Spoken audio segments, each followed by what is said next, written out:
Could we be getting yet another announcement for what feels like a ridiculous number of days in a row? We've had announcements every single day, and yet Arsenal might yet pull off another one. This is today's Arsenal Transfer Show.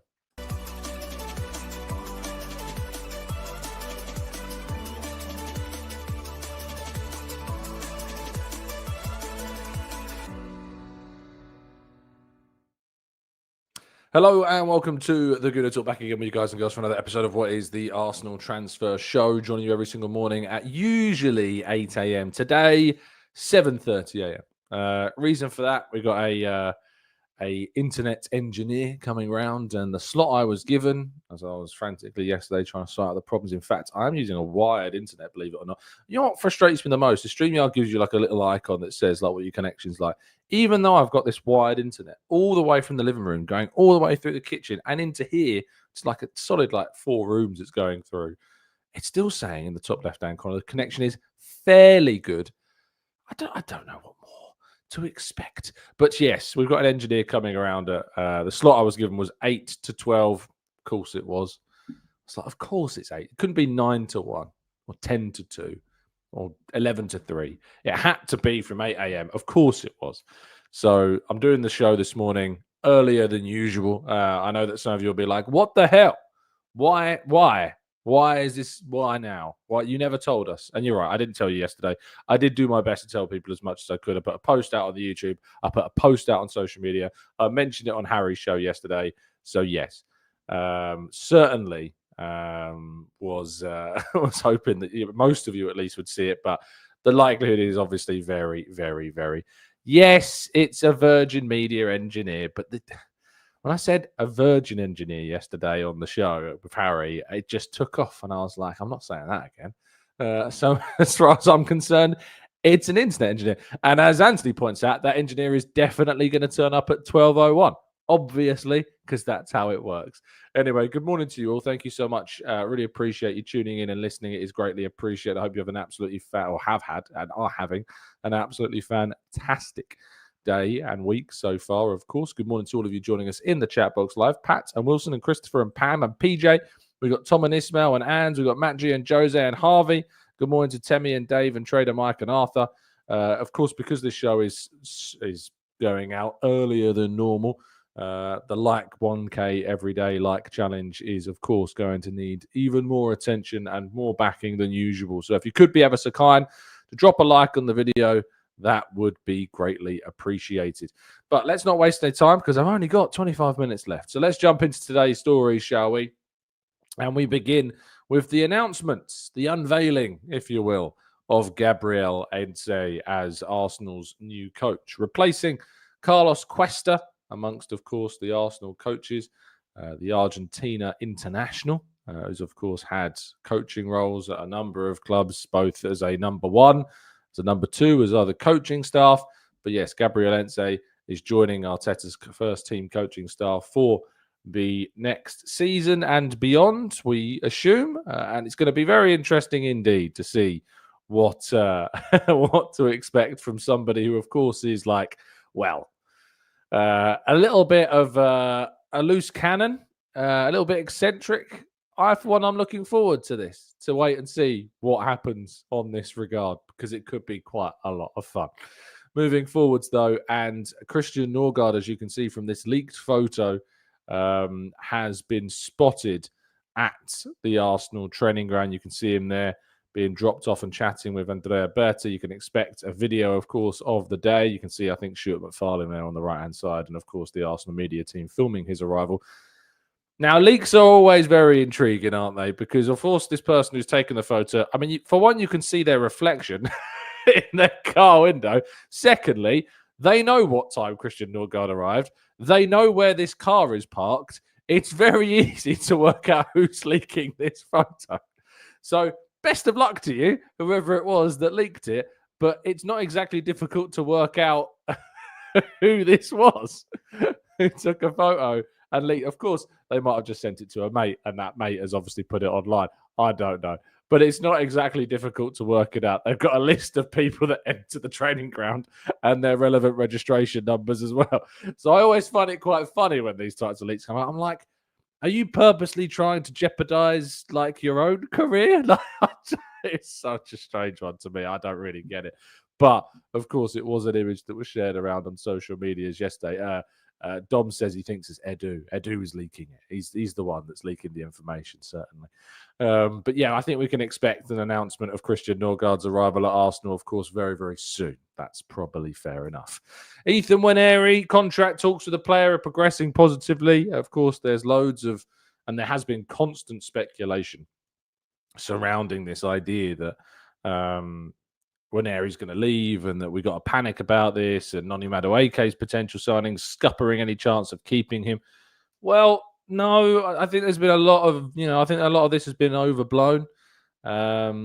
I think that this is going to be fine and was always going to be fine. Of course, it's not done yet, but talks are continuing in a positive manner. And with the player returning soon from the Under-21 European Championships, of which he took part in and gave him an extended holiday, effectively, there is, of course, I don't think really a need for the hysteria.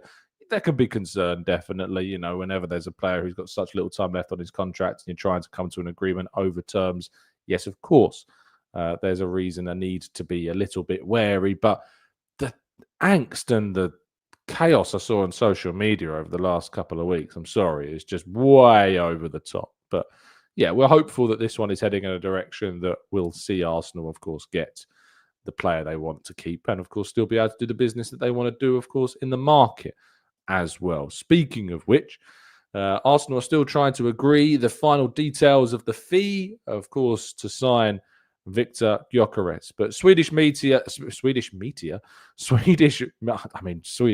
are great, but I'm specifically talking about the Swedish media, are, of course, suggesting at this point that it would be quite the surprise if Gyökeres did not become an Arsenal player at this stage. The problem that we've got as Arsenal fans, I think, is that we're so desperate, we're so needy when it comes to transfer news, that we find ourselves in a position that we want, of course, absolutely, we would love to be in a position to be able to have news and updates every single day. But because we do have update shows every single day, it can feel as though that these things are taking longer when in reality, they're not. If you remember, the news only broke on, Saturday? That Gyökeres, of course, seemed to be the player that Arsenal are moving towards. It's only Wednesday, and yet it's like the deal's stalled. Nothing's happening. There's no updates. What's going on? The reality is Arsenal are on it. And the reports that coming out of Portugal suggest that there's hope an agreement will be found by the end of this week between the clubs. Sporting want to get what they want, which is 70 million euros with 10 million in add-ons. Arsenal want 65 million euros with 50 million add-ons. What you'll notice about those two fees is they both add up to 80 million euros. So we're not far away. The clubs have effectively agreed the overall price. It is now just the structure of that deal that is being worked through. So, yeah, just chill on the whole Gyökeres situation. It should be fine. You're going to be doing your Gyökeres celebration emojis, I imagine, very, very soon indeed. But just because there's not something every single day doesn't mean that it's something bad's going down. I'm not saying it's 100% going to happen because transfers are crazy things. But what I can tell you is that we're not sitting here panicking. We're not sitting here worrying right now. So let's just chill out on the whole, oh, goodness gracious me, we've heard nothing about Gyökeres for 17 minutes. But today's headline story for me is all about Eberechi Eze and the hope and potential for Arsenal, of course, to secure a deal with the Crystal Palace player and England international. And reports yesterday suggesting that Arsenal are looking to try and agree a deal, is coming from Rahman Osman, suggesting that Arsenal are trying to agree a deal in which a player could go in the other direction.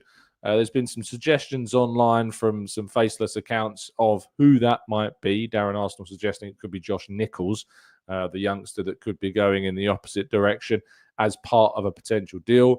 There were further reports that Arsenal were supposedly trying to agree a £45 million deal plus add-ons. I've heard nothing to suggest that's the case. However, at this moment in time, as far as I'm aware, Crystal Palace have been demanding that release clause and would be very difficult to get down from that £67.5 million release clause that exists in the player's contract, but that Arsenal and Andrea Berta are working hard to try and bring that down as well.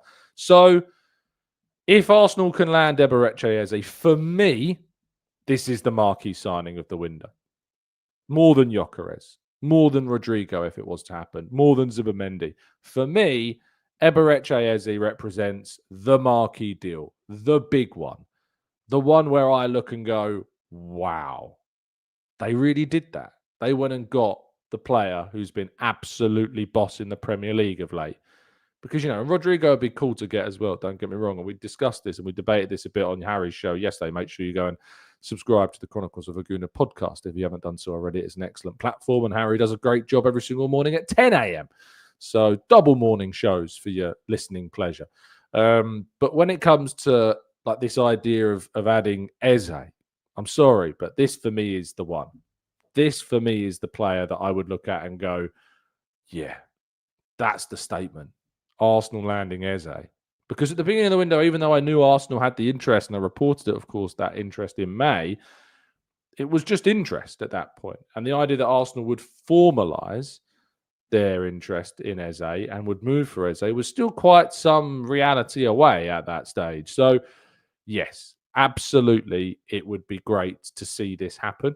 And if it could happen, then joy of joys. And Arsenal have managed to get themselves quite the player, if indeed that is indeed the case. But we still wait. We're still waiting. And we are hoping, of course, that Arsenal will be able to secure the Crystal Palace player. But keep those fingers crossed because what a deal this could be, potentially, for Arsenal. Right, we're going to go to part 2 for the next 15 minutes or so. Get some of your questions and more right after this.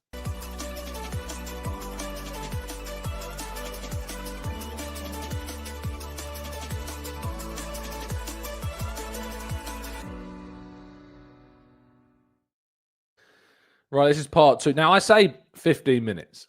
A lot of you in the chat box have pointed out the engineer will probably end up turning up at like 12:01. So the benefit of having cameras outside is that I can check when they arrive.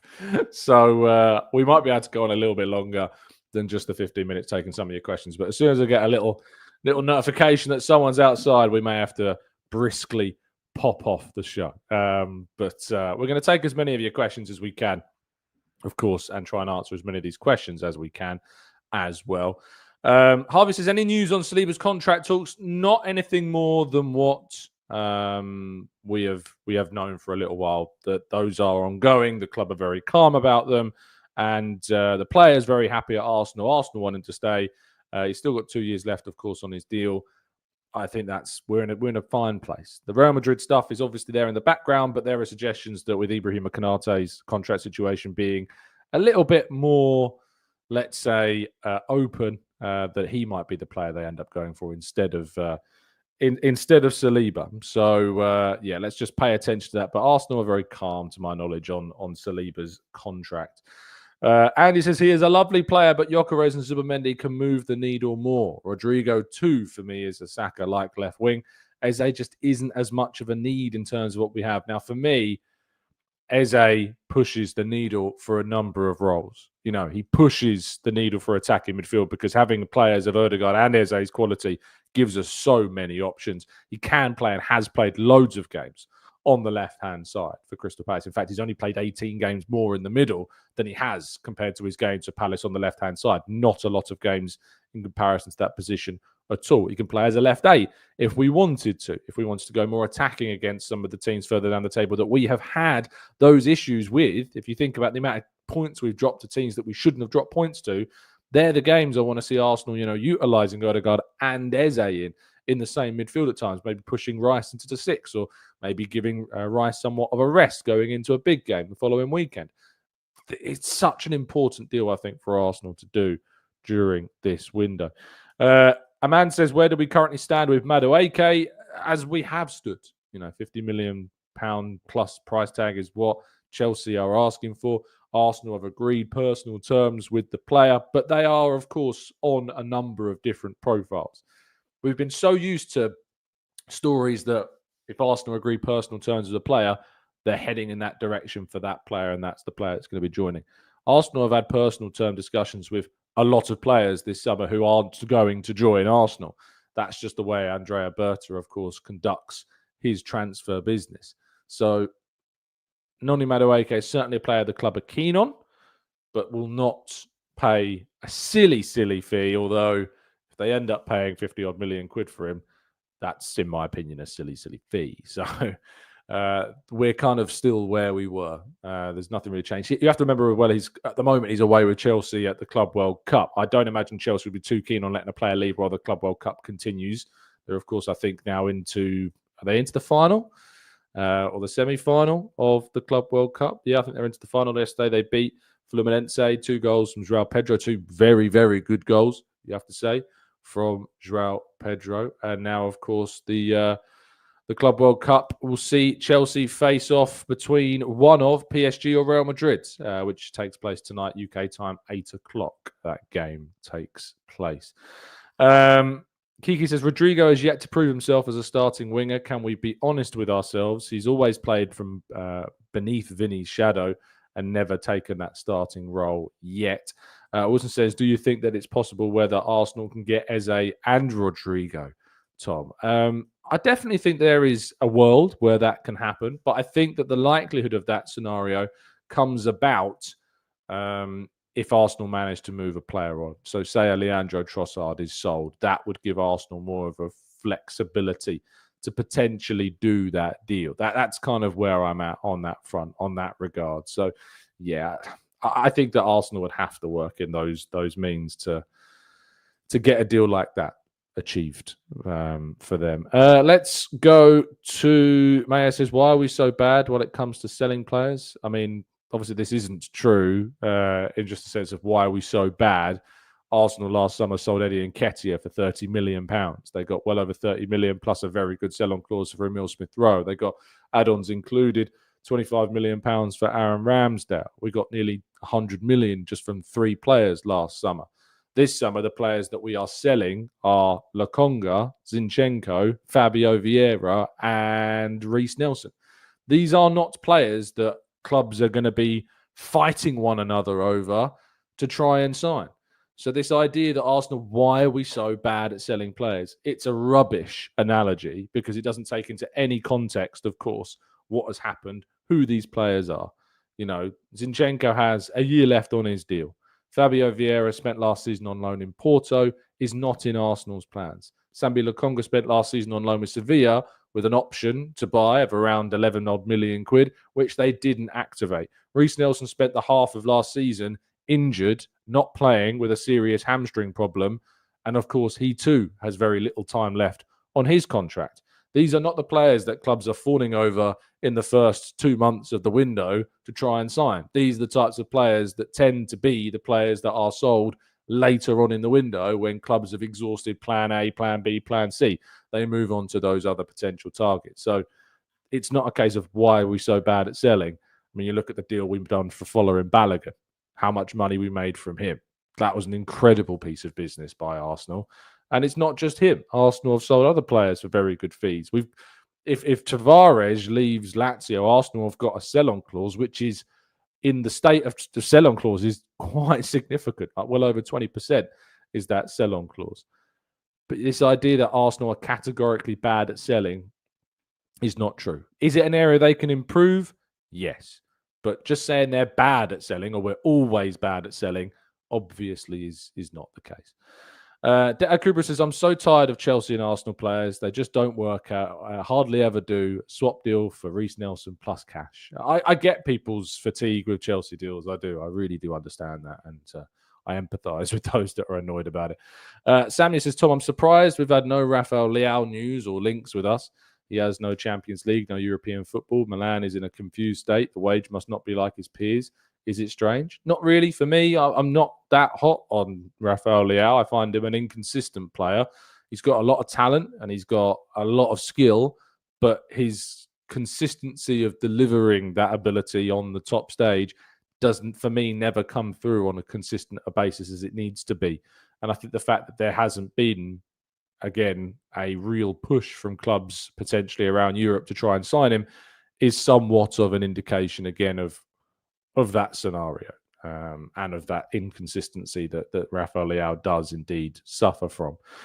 Adji says, do you think Arsenal will reach their target of spending 200 million, or do you think they'll go past it? I think there's a good chance they go past that expenditure. A very good chance they go past that. Sweet Avenger says Tavares has already been sold to Lazio. That's not what I said. I said if he was to be sold on from Lazio, Arsenal have a very significant sell-on clause with that deal that saw him go to Lazio. Soup says, what is your biggest concern in terms of the style of play of Gyökeres? For me, it's his turning on the ball and the operating in tight spaces. He will get a lot less space. I think you've answered the question for me. That is my concern with Gyökeres against, teams where the space is more compact, where teams are packed into those defensive areas and have parked the bus and sit in the low or the mid blocks. It's going to be giving and getting Gyökeres into those spaces. It's going to be on him to find the space. It's going to be him to utilize his movement. And of course, Arsenal, when they are in transition, which they failed so often last season because they just simply didn't have the speed and power up top last season to turn. But when there are counter-attacks, they will be more threatening with Gyökeres in the side. But yes, it is going to be in those tighter spaces where we judge Gyökeres more stringently. And that's where, of course, there was more faith in somebody like Sesko, who has a higher level of technical ability than Gyökeres. But it's going to be on Gyökeres to prove those doubts and those concerns wrong next season. Donald says, Arsenal have been very bad at selling. Tom, how can you tell us otherwise? I just did. If you want to, there's a rewind button. If you press that, you'll get the answer. Shepo says, Tom, I had my doubts on Gyökeres, but we need him to consider how bad we are on the counter-attack. And that, I think I've just talked about that, haven't I? I think that speed and power that we will get from a Gyökeres type will definitely stand us in good stead. CLD42 says, how do installments to deals affect the overall transfer budget? Or if we say have 200 million of a budget and do a deal of 20 million plus 40 million in installments, does that mean that we still have 180 million? I mean, budgets in general don't really work that way.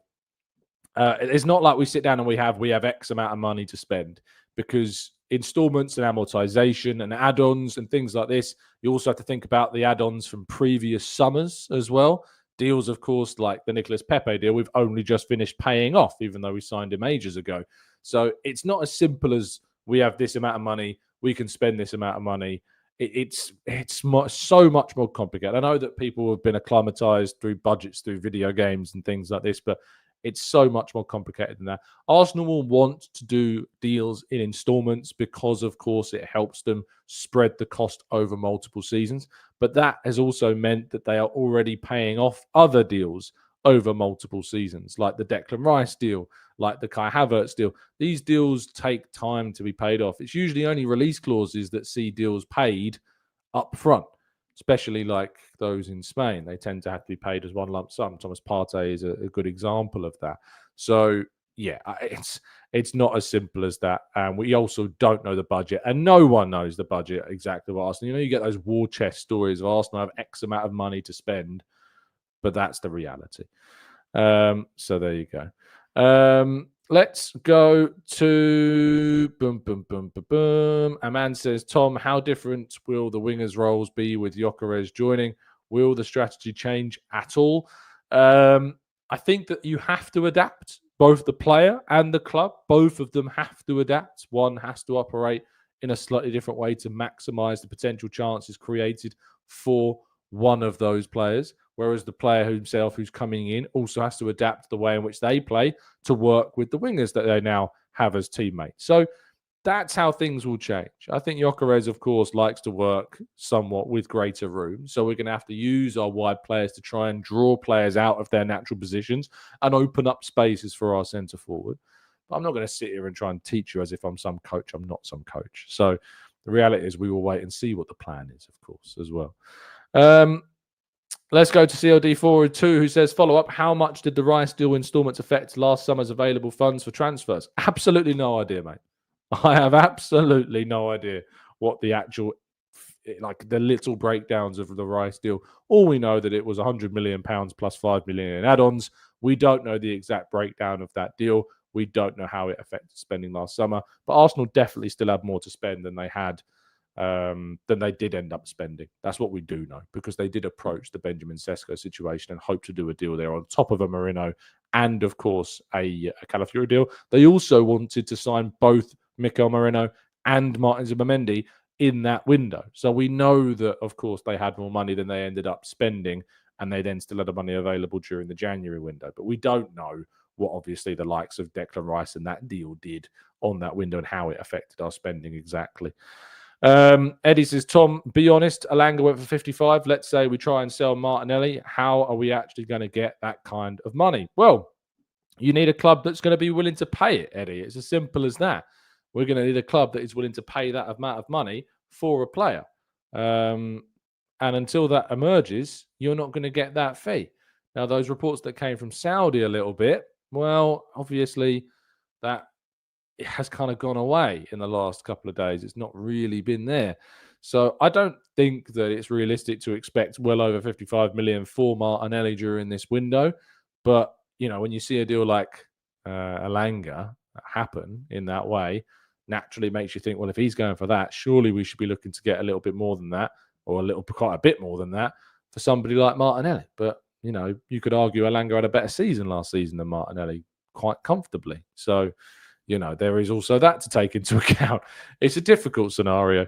Oluof Love says, based on the deals they have made during this window so far, which Premier League team do you think would be the team to beat in the title? Oh, without a doubt, it's Liverpool. You know, it has to be Liverpool. I don't think there's too much of a debate about that. Man City have done some good deals, but they're still defensively suspect. They're missing some very, very big players like De Bruyne. Rodri, we don't know if he's going to be back in the same kind of light again.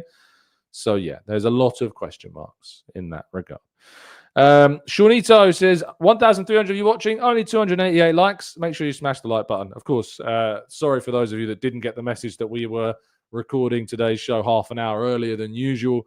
Getting an internet engineer around to sort out some of the issues. Although today's been very good, even though we've had it wired in today. But certainly, hopefully this is going to be a sign of things to come, that things are going to be more consistent and clearer, and we won't have those interruptions that we've had over the last few days. But yes, the slot I was given was 8 to 12, so I had to make sure that we did do the show early, just in case the engineer came at 8. But we all know how these type of things go down, don't we? Tabani says, how much did Arsenal spend on Willian and Sterling? Well, obviously there was no fee with those. They were, you know, Willian was a free deal, but they had a wage that was considerably over. I think it was over £200,000 per week over a single season. So you're still looking potentially at, you know, close to £10 million in wages. Then Sterling, of course, they only paid around 100 and something thousand pound per week for his loan. So I imagine they paid probably around £6 to £7 million for that deal for Sterling for the single season. So, but it was very, very small. I mean, the context, of course, how much transfers cost, and obviously the fees associated with them and the wages for those players on top of that, they didn't cost Arsenal much in the end at all. Jamsy says, if we confirm the Gyökeres deal, will we be entering the sell to buy territory? Potentially, we might need to do that, but there are suggestions that Arsenal remain in talks with a number of players like Mosquera, like Eze, like Madueke, even though a sale for Arsenal at the moment, at least, is not necessarily close to being realised. Right, that does bring us to the end of today's early show. Thank you so much to all of you that have tuned in. Apologies for those of you that are tuning in now and thinking, hold on, it's 8 o'clock. Why are we finishing? The show was half an hour early, just for the third time. But anyway, have a fantastic rest of your day. I'll be back with you at the normal time tomorrow of 8 a.m. to, of course, round up all of today's stories. I hope you have an absolutely brilliant rest of your week. Stay safe, stay well, stay happy and respectful. And as always, up the Arsenal.